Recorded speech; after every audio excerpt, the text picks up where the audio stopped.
اعوذ باللہ من الشیطان الرجیم بسم اللہ الرحمن الرحیم۔ تمام تعریفیں اللہ کے لیے، درود و سلام محمد و آل محمد کے لیے۔ مومنین اکرام سلام علیکم و آل مدد۔ میں ہوں آپ کا ہوسٹ حسیب جعفری اور آپ دیکھ رہے ہیں آپ کا اپنا یوٹیوب چینل تعلیمات اہل بیت۔ مومنین اکرام، آج ہم نے بات کرنے کے لیے جس موضوع کا انتخاب کیا ہے وہ ہے حابیل کا قتل و دفن۔ ناظرین اکرام، قابیل کا حسد اور اس کی قربانی کا اللہ تعالیٰ کی راہ میں قبول نہ ہونا اس بات کا موجب بنا کہ اس کے دل میں کینے کی آگ بھڑک اٹھی اور سرکش نفس نے اسے مکمل طور پر اپنی لپیٹ میں لے لیا اور اس نے بھائی کو کھلم کھلا دھمکی دیتے ہوئے کہا کہ میں تجھے قتل کر دوں گا۔ بالکل اسی طرح جب انسان کے دل میں طمع و لالچ اور حسد غالب آ جائے تو انسان اپنے تمام رشتوں کو بھول جاتا ہے اور اپنے دل میں محبت کی جگہ غضب و حشم کو بسا لیتا ہے۔ جناب حابیل، جن کا باطن پاک تھا اور خداوند قدوس پر ایمان رکھتے تھے، انہوں نے اپنے بھائی کو نصیحت کرتے ہوئے کہا کہ اللہ تعالیٰ تو صرف اور صرف پرہیزگاروں کے عمل کو قبول کرتا ہے، تم بھی تقوی الہی اختیار کرو تاکہ اللہ پاک تمہارے عمل کو بھی قبول فرمائے۔ البتہ یہ جان لو، اگر تم مجھے قتل کرنا چاہتے ہو تو یہ تمہاری مرضی، لیکن میں ایسا ہرگز نہیں کروں گا کیونکہ میں خالق کائنات سے ڈرتا ہوں، اور اگر تم ایسا کرو گے تو میرے اور تمہارے گناہوں کا بوجھ بھی تمہارے کاندھوں پر ہوگا اور تم جہنم میں جاؤ گے۔ بے شک ظالموں اور ستمگروں کا ٹھکانہ جہنم ہے۔ حابیل کی نصیحتوں نے قابیل کی ناپاک سوچ پر کسی قسم کا کوئی اثر نہ کیا اور اس کا سرکش نفس مزید سرکش ہو گیا اور اس نے اپنے بھائی کو قتل کرنے کا مکمل ارادہ بنا لیا، اور وہ ہر وقت اس موقع کی تلاش میں رہتا تھا کہ کب حابیل اپنے ماں باپ سے دور ہو اور قابیل اپنے اس ناپاک عمل کو انجام دے سکے۔ شیطان نے قابیل کو مزید بھڑکاتے ہوئے کہا کہ حابیل کی قربانی قبول ہو گئی اور تمہاری قربانی رد ہو گئی، اور اگر تم نے حابیل کو قتل نہ کیا تو کل اس کی اولاد تمہاری اولاد پر فخر کرے گی اور کہے گی کہ ہمارے باپ کی قربانی قبول ہو گئی اور تمہارے باپ کی قربانی رد ہو گئی۔ شیطان کے اس وسوسے نے قابیل کے دل میں اپنی نفرت کی جڑوں کو مزید مضبوط کر دیا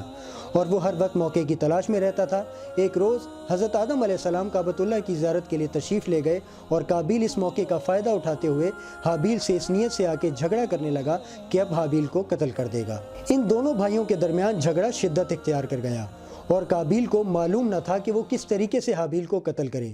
شیطان نے اسے سکھایا کہ حابیل کا سر ایک بڑے پتھر پہ رکھے اور دوسرا پتھر لے کر اس کے سر کو پھوڑ ڈالے،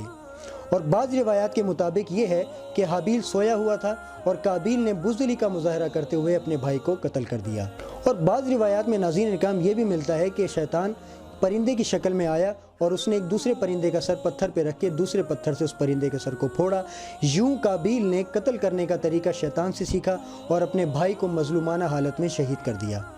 صادق آل محمد امام جعفر صادق علیہ السلام سے منقول ہے کہ آپ علیہ السلام نے فرمایا، قابیل نے اپنے بھائی حابیل کی لاش کو بیابان میں پھینک دیا اور وہ پریشان تھا کہ اپنے بھائی کی لاش کے ساتھ کیا کرے، کیونکہ اس نے کبھی نہ دیکھا تھا کہ انسان کو کس طریقے سے سپرد خاک کیا جاتا ہے۔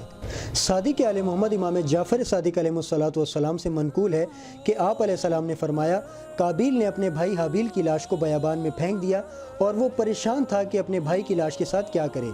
کیونکہ اس نے کبھی نہ دیکھا تھا کہ انسان کو کس طریقے سے سپرد خاک کیا جاتا ہے۔ زیادہ وقت نہ گزرا تھا کہ بیابان سے درندے حابیل کی لاش پر حملہ آور ہوئے اور قابیل نے اپنے بھائی حابیل کی لاش کو بچانے کے لیے کچھ دیر تک اپنے کاندھوں پر اٹھائے رکھا، لیکن پھر بھی درندوں نے قابیل کو چاروں طرف سے گھیر لیا اور اس انتظار میں رہے کہ کب قابیل اپنے بھائی کی لاش کو زمین پر پھینکتا ہے اور درندے اس پر جھپٹ پڑیں۔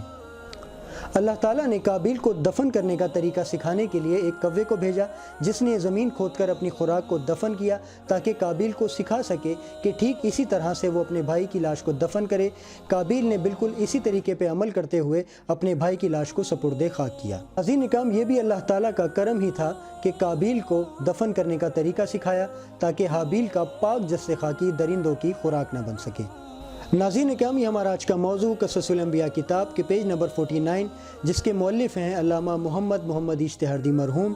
امید کرتا ہوں ناظرین اکرام کہ آپ کو ہماری یہ کاوش پسند آئی ہوگی۔ اس چینل کو زیادہ سے زیادہ سبسکرائب کریں، لائک کریں، شیئر کریں اور بیل آئیکن کو پریس کرنا نہ بھولیے گا تاکہ ہر نئی آنے والی ویڈیو کو آپ کو نوٹیفیکیشن موصول ہو سکے۔ انشاءاللہ العزیز اب آپ سے ملاقات ہوگی نیکسٹ ویڈیو میں، تب تک کے لیے اجازت دیجیے، اللہ حافظ۔